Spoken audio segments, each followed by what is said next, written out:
Bonjour à tous et bienvenue dans notre compte-rendu matinal. Alors nous avons bien toujours ce hiatus, cette incroyable différence entre les marchés européens et les marchés américains, plus particulièrement une grande différence entre le parcours du S&P 500 et les difficultés rencontrées par le CAC 40, CAC 40 qui continue, il faut bien le dire, de s'enfoncer. Il peut y avoir une explication, c'est effectivement une différence de perception des deux côtés de l'Atlantique sur ce conflit qui s'enlise, qui s'éternise euh, entre l'Iran et les États-Unis. Visiblement, les États-Unis commencent à en avoir marre et donc, conclusion pratique, bien, ne veulent plus se préoccuper de ce qui se passe dans le détroit d'Ormuz. Ils préfèrent se concentrer sur l'IA, cette incroyable IA. Le reste n'aurait strictement aucune importance. En revanche, en Europe et plus particulièrement en France, bien comme on le sait tous, il n'y a pas d'IA pour essayer de nous masquer la réalité. Il y a donc bel et bien une réalité toute crue, c'est-à-dire que nous allons tout droit vers des situations que personne n'aime, avec même des thèses extrêmement pessimistes. Il y aurait bientôt une crise humanitaire. De toute façon, même si la crise dans le détroit d'Ormuz se règle prochainement, eh bien, il y aura des conséquences dramatiques sur les cours du pétrole, le temps que tout ceci se remette en place.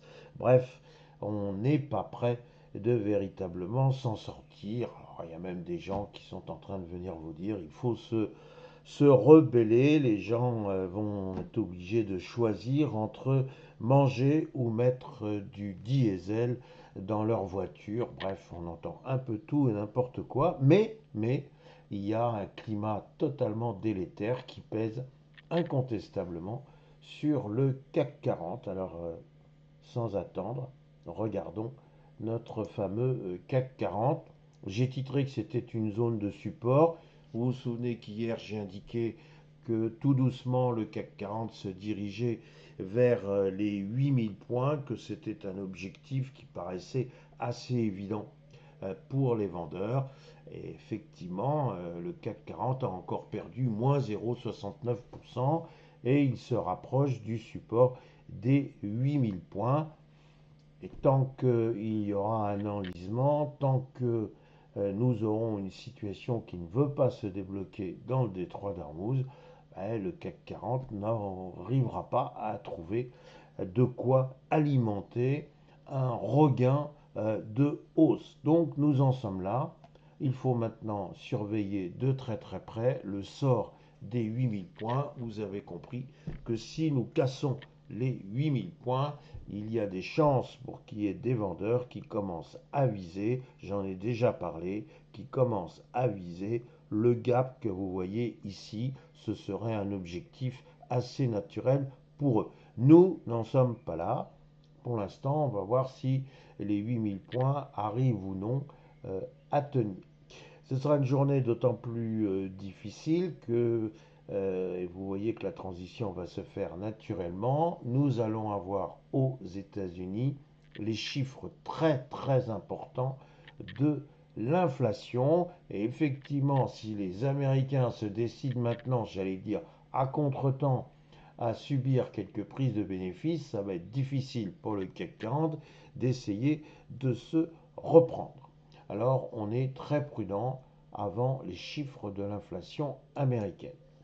Sur notre S&P 500,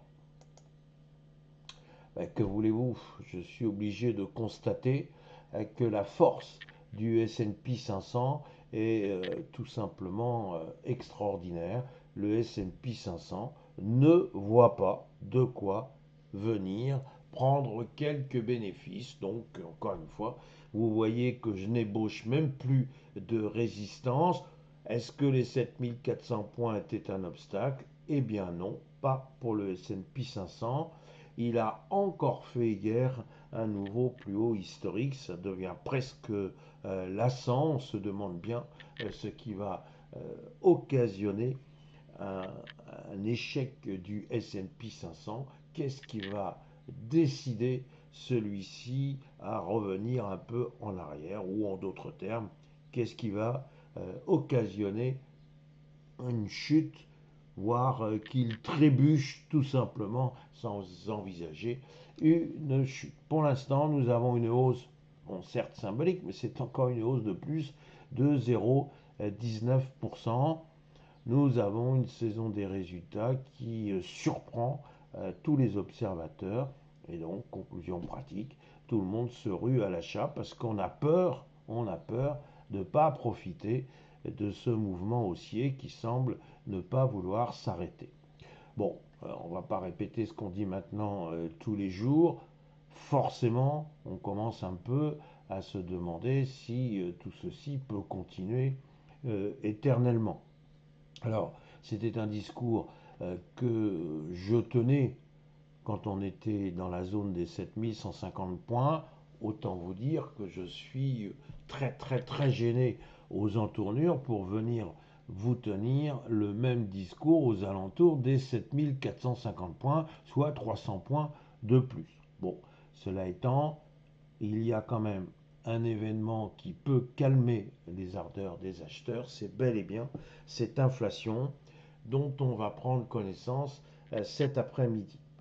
Alors qui dit inflation dit une Fed qui va se souvenir d'un coup qu'elle a pour mission quand même de lutter contre cette fameuse inflation.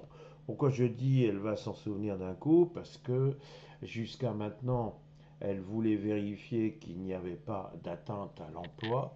L'emploi américain se porte plutôt bien.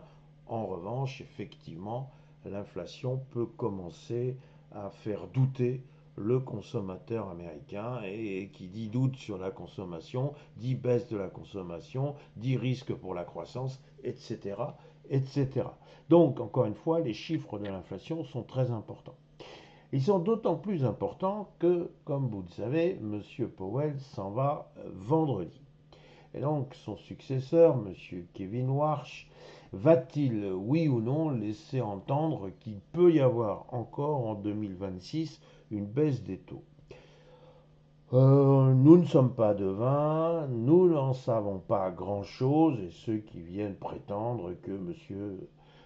Kevin Warsh réagit comme ça ou comme ça à tel événement, bah écoutez, ils sont très forts, moi je n'en sais pas grand-chose. J'ai envie simplement de dire qu'encore une fois, un banquier central, c'est pas forcément quelqu'un qui est le petit doigt sur la couture du pantalon de M. Trump. En d'autres termes, si véritablement la Fed constate qu'il y a des menaces inflationnistes, eh bien, même si M.